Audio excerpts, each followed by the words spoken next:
கடகராசி அன்பர்கள். கடகராசி அன்பர்களுக்கு வந்து 2ஆம் இடத்தில் கேது, 8ஆம் இடத்தில் ராகு, மற்றபடி இருக்கக்கூடிய கிரகநிலைகள். இப்போ சூரியனும் உங்களுடைய ராசிக்கு வந்து வருகிறார்.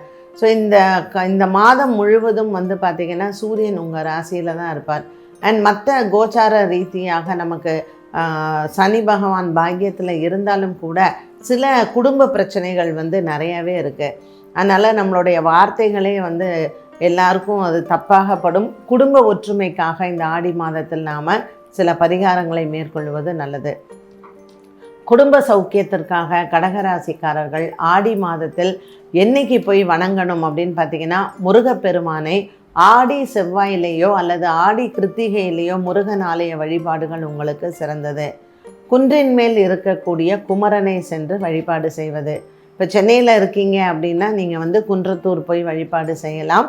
ஆடி கிருத்திகை மற்றும் ஆடி செவ்வாயில் வந்து நீங்கள் போய் வணங்குறது நல்லது. திருத்தணி முருகனை சென்று வழிபாடு செய்யலாம். ஸோ உங்கள் ஊர் பக்கத்தில் எங்கே முருகன் கோவில் இருக்கோ அங்கே போங்க.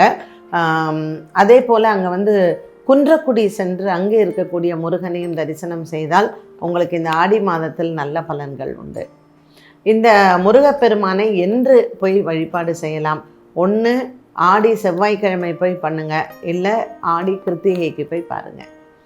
மற்றபடி கிரக அமைப்புகளை பார்க்கும் பொழுது கேது பகவான் வந்து சூரியன் வீட்டில் இருக்கிறது கொஞ்சம் உடல் ஆரோக்கியத்தில் சின்ன சின்ன குறைபாடுகளை வந்து கொடுக்கும்.